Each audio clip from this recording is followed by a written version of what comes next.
And hello, everyone, and welcome back to Cyrus Webb Presents here on Amazon Live. I'm your host, Cyrus Webb. Glad you all could join us once again. If you guys are new to us on Amazon, welcome. Glad you found us. Make sure you guys do hit that follow button. You see it either here in this corner or down below. You also will see some of the books by our next guest. We're excited to welcome back Dr. Teresa A. Smith, aka Dr. Taz, to our broadcast today. She's a best-selling author. She's a motivational speaker. She's also a consultant and editor, so much more, as well as a media personality. You guys can be able to catch her show. We're going to talk to her about all of that. But this is a very special segment. As you guys don't know, November is recognized as National Entrepreneurship Month. And so, what better time to talk to you guys about the journey to how Dr. Teresa A. Smith became Dr. Taz and how she's been able to do all the great things that she's doing. And one thing she is celebrating is the book we have highlighted for you guys on the Amazon side right now, which is this one, Dr. Taz Speaks, Empower Your Journey 31-Day Meditation. That's her newest book, but you also will see her first book right next to it, Stronger. I have mine right here.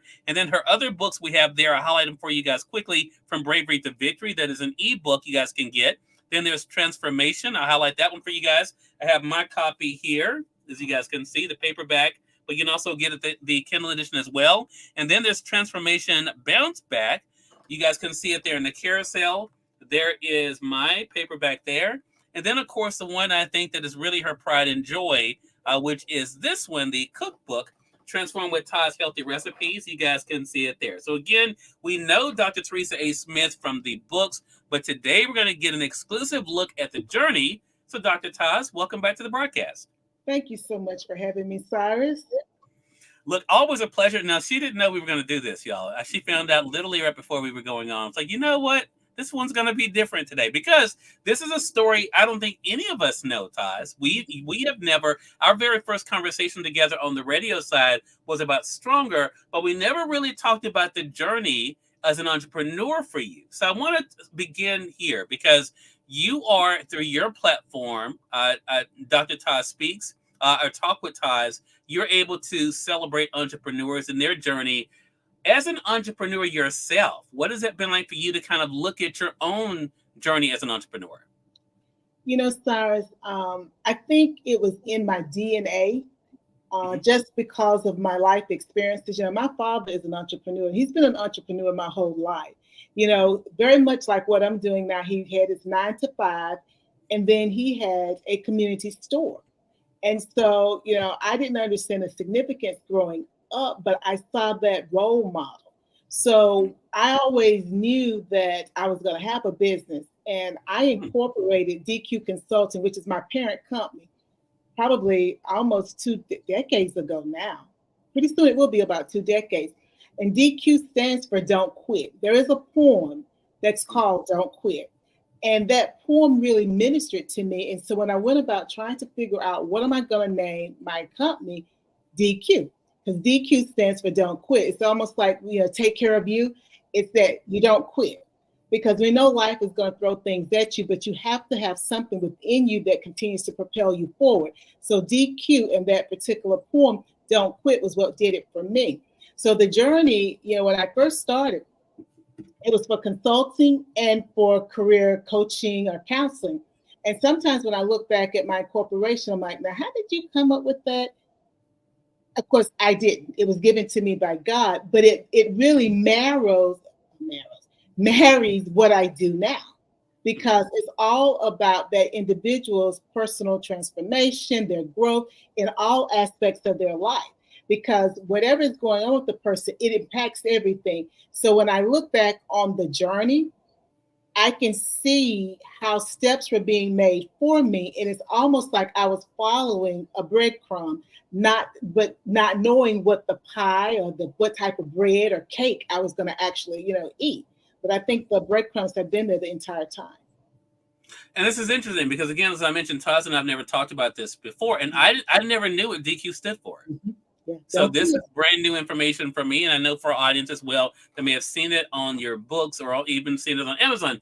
But it does bring up an interesting question, though, Taz. Now that I know what DQ stands for, your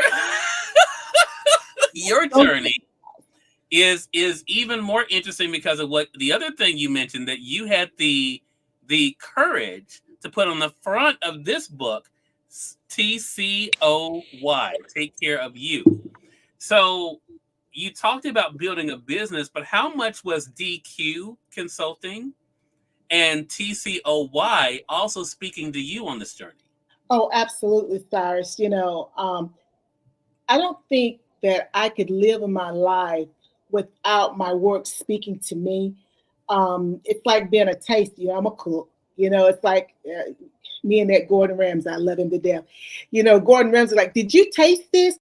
Come here, taste it. Come here. Red and blue tea. Come here, because you didn't taste it. There's no salt there. There's no seasoning. So for me, it's like, how can I put something out when I haven't tasted it myself? Mm-hmm. So for me, it has to impact me. I don't put it out. And I think that's the reason why I'm always working in those books after I put it out. So it's almost like I pour my soul out. Then I take what I put out to the world, and now I use it for myself in a systematic manner. Whereas then before, I was just doing it automatically. And so, yeah, I have to, as Gordon Ramsay would say, I got to taste it. It's for me also.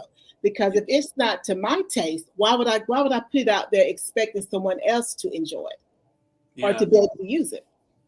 And so this is interesting. For those who didn't know, if you're just coming in, I see you guys over there on YouTube. Welcome. Those are you guys on X. I see you guys coming in also on Facebook.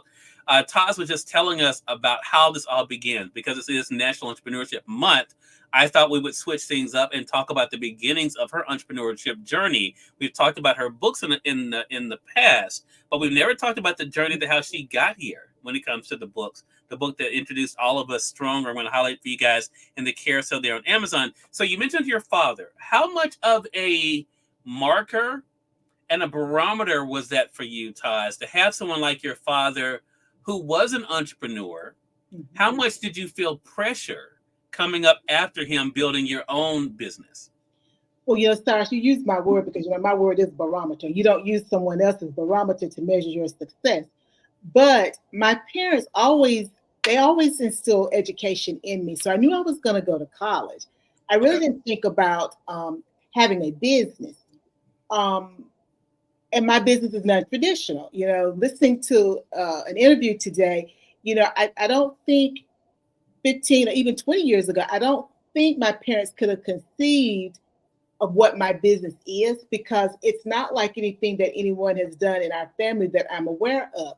So the pressure, I can't say that the pressure, that they put the pressure on me, but I will say this. I used to say this to myself. I haven't said it in a long time, because now I can't compare apples to apples, because they're just not. Mm-hmm. If I did not achieve what my father has achieved, then I would not have looked at myself as being successful, because my father has achieved a lot. And, I'm very grateful that my parents are living and my father has a business now. So it's not like he has stopped in retirement, but I understand, like I said, you can't compare apples to apples. What he's doing, he's successful at it. He loves it. It's not work for him, Cyrus. So that's a good thing. Mm-hmm. But he's doing something that's in his lane. What I'm doing is totally different. And another thing I will say about my father is this. He is a man's man from the perspective, and someone that you would appreciate, Cyrus, because he reinvents himself. Mm-hmm. And, he does, it makes it seem so effortless, but I know it's not. Since he's retired, he's probably had 5 different jobs. And he's done them all differently, but so effortlessly. And some of them, speaking about how you do things, he layers them.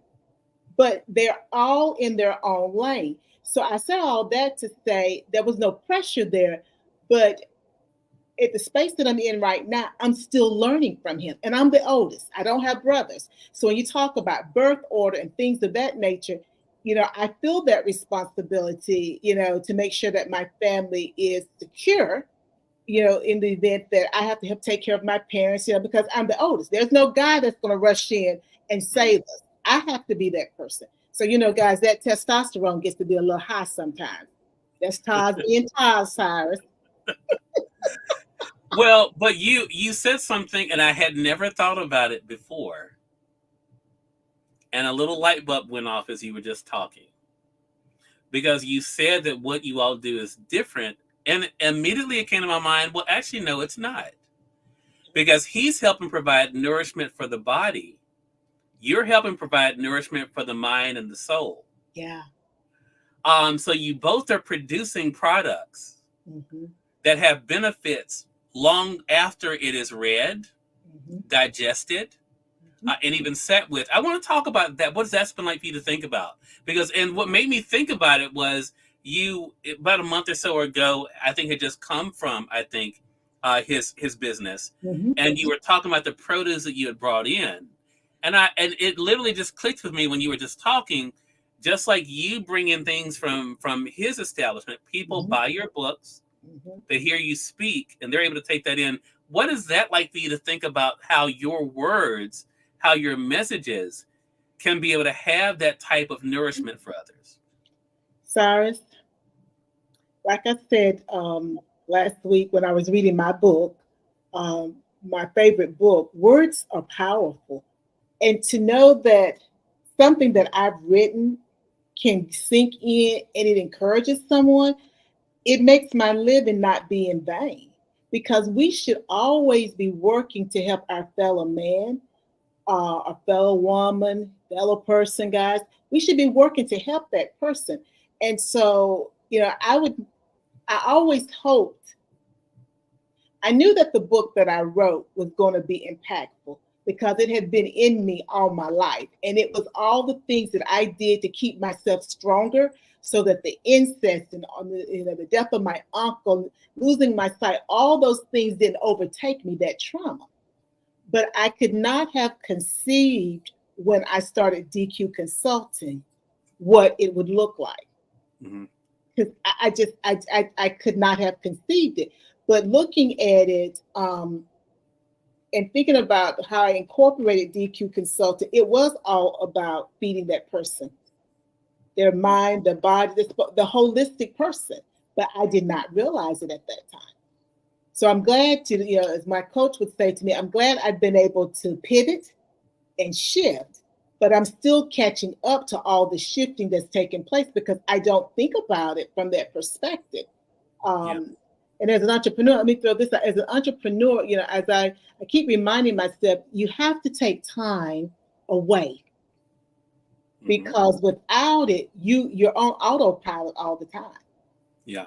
And you can't be on autopilot if you want a successful business. You just cannot. You cannot. Exactly. For those who are just tuning in, welcome. You're watching Cyrus Webb Presents here on Amazon Live. I should mention, we are simulcasting our broadcast. So welcome those tuning in on Facebook, LinkedIn, YouTube, and on X. If you guys have any questions or comments for Dr. Teresa A. Smith, Dr. Taz, make sure you guys put those in the comment. So how did you become Dr. Taz? Where did the name, when did the moniker kind of take hold for you?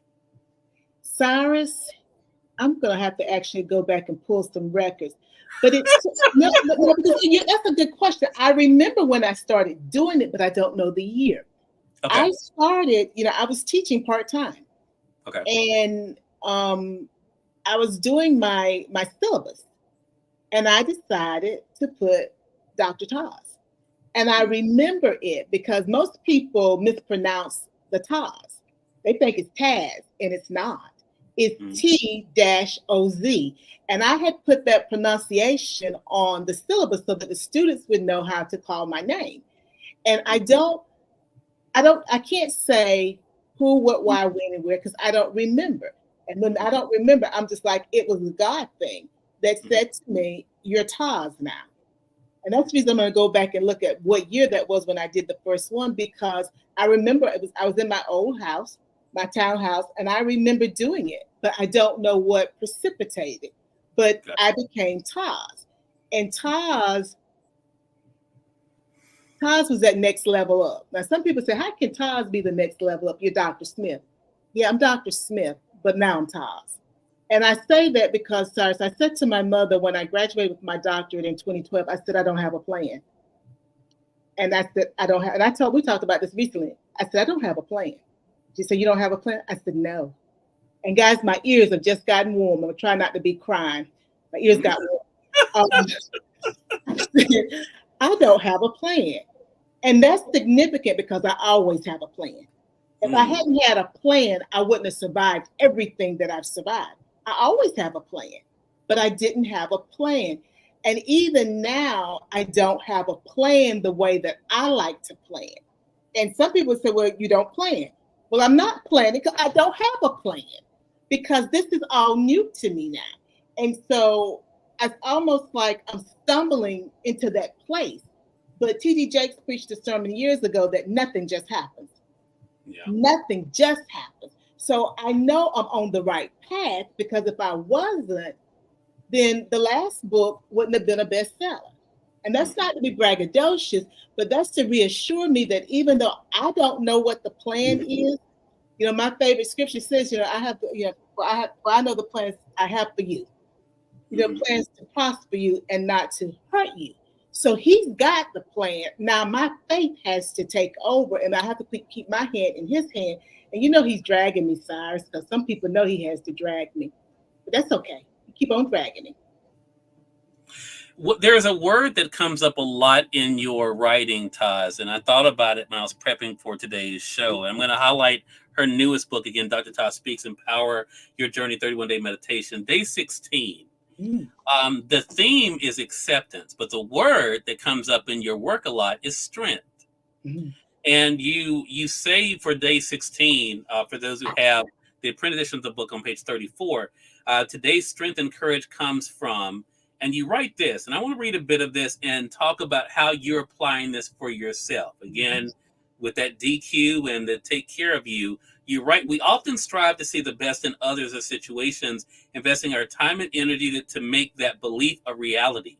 But what if our vision doesn't align with the truth? Perhaps we've been pushing and nurturing an agenda the person never wanted.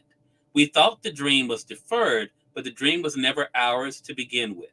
This realization can be painful. However, embracing acceptance can lead us to inner peace and clarity. By accepting certain things as they are, we can find a sense of peace and a clear path forward in our lives.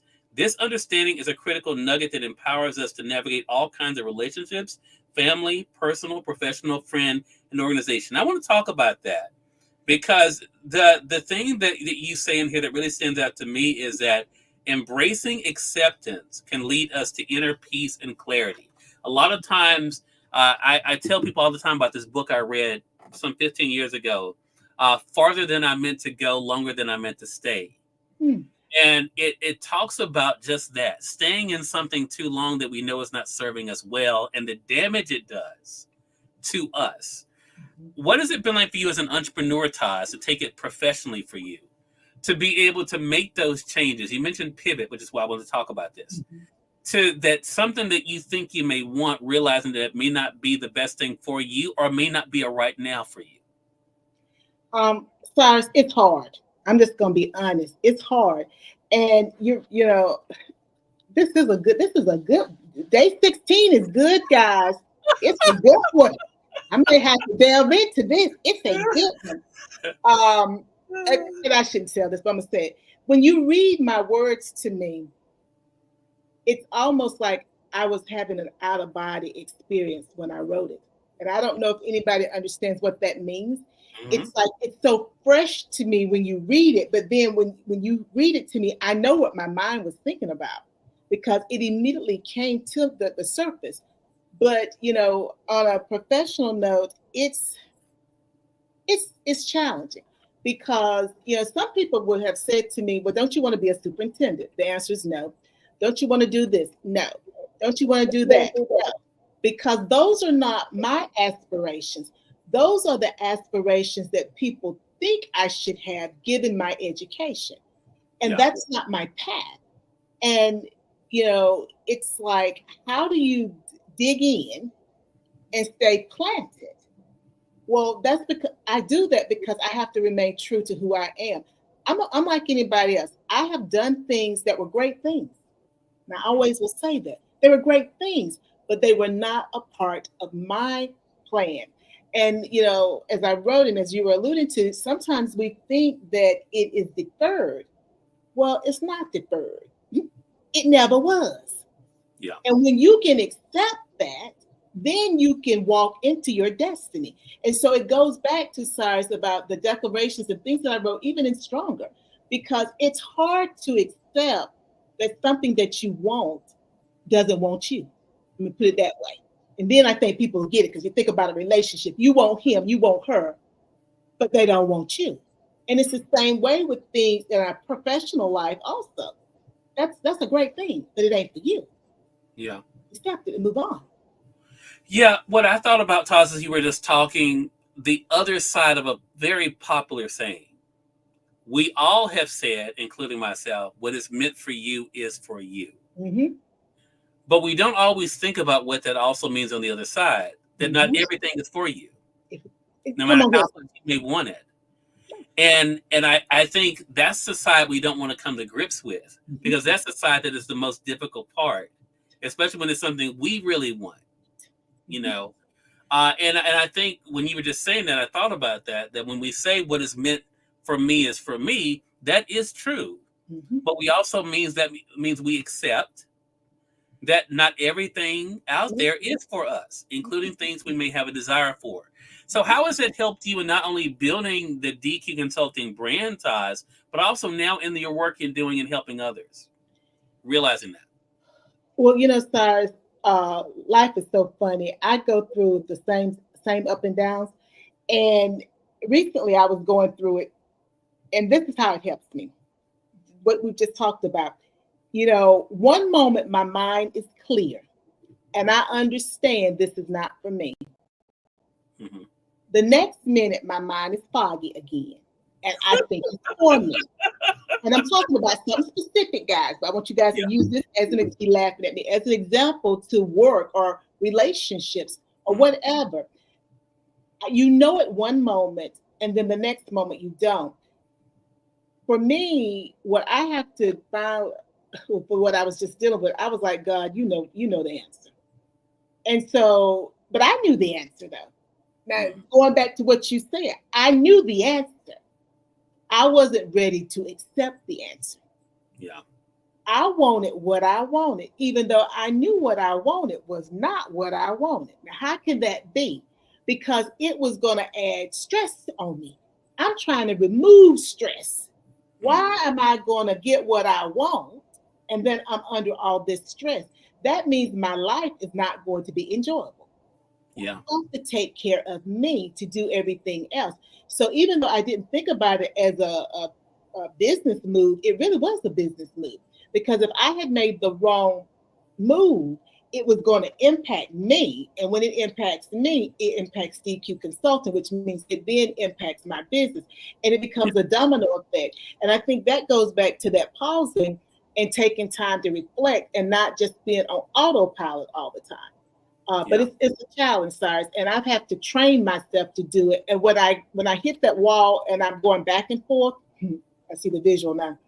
I give myself grace. That's one of the few times that I really give myself grace because I know I'm still trying to figure it out. Mm-hmm. So I'm going to ask you a question that I get asked a lot, Taz. You have DQ Consulting. You're an editor, best-selling author, speaker, media personality. What brings you the most joy? Media personality. Okay. You left out home cook. Oh, I thought about it afterwards, but that's why I can say that. You left it out. So I can say that, Cyrus. Okay, as media personality or cook? Now Cyrus trying to, I shouldn't have said that. You say he's trying to do me. They're right there together. Let me tell you why they're together. I just asked the questions, man. I know. They're there together. I can't distinguish those because with the food, I'm feeding the mind, I'm feeding your body. It's just that I'm talking and cooking at the same time. Okay. So for me, it's the same thing.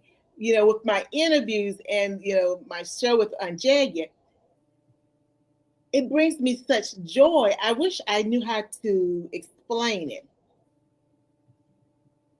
It's like dissecting a frog. That's interesting. Yeah, it's like dissecting a frog or playing Operation. Because I think it was Operation where you had to get the little things out. Right. If you hit the side. Yeah. Because it requires you to be fully present. And that's it. because I'm fully present. When I'm Got cooking, I'm fully present. When I am, doing interviews or we're doing a talk show, and I am fully present. So that brings me joy. And I do that, every day, all day long, because it's so much fun. yeah. Like I told you, when I'm writing, it's an out of body experience. I be fully present, but I don't know where I'm at. Yeah. I just be so immersed in it. Different. Love it. Amazon customer, thank you so much for the follow. I appreciate that. J-Lo, hello to you. Haven't seen you in a while over here. Glad you could join us over here on Amazon. J-Lo says hello to you as well, Taz. Hi, So Jason. Taz, that gives us in this. Because now we've learned new things from you. Hey, Kathy Josefel is joining us over there on Facebook. She says she's so intense all the time. Got to know it. Got to know it. Yeah, with the heart there. Thank you so much for joining us, Kathy. So, as we are celebrating National Entrepreneurship Month, Taz, and talking about your beginnings, we have to talk about moving forward because I have to say that Dr. Taz is a proud part of Conversations Media Group. She's one of our co-hosts with Cyrus Webb and Friends here on Amazon Live, and we just announced something that is brand new that's coming the end of this year, going into 2025 is that she is a new co-host of mine for the weekly show on Amazon called The Author's Den. So, Taj, I'm excited about that, to be able to share the story of authors like Kathy and others, and what has kind of helped them on their journey to doing what they love, no matter what they may write. What has this been like for you to have been able to diversify your brand, Taj, and to reach new audiences through these different endeavors that you're doing, even as a media personality? Cyrus, it's really good, and it also requires me to think. I've had people around me that say, "Well, you're doing this, you're doing this, you're doing that," but in my mind, it's all up under that parent company. And when you know what your original vision, mission was, which was really everything that I'm doing, it makes sense to me. Um, and it's something that I like doing. If you'd asked me 3 years ago, would I be doing this? I probably would have said, I'm not sure. But he laughs at me. But I would have been cooking. Now that you and I both know, yeah, I was gonna be cooking because I love my cooking show. But some of the other things I don't know. Oh, that's a fib, guys. I'm sorry, Cyrus. I'm telling a fib. Can I back it up? Of course. And jump, left foot, right foot. No, I always knew I was gonna have a show because it was always there. It was always there. It was there in the 80s. I just didn't know how to get it out.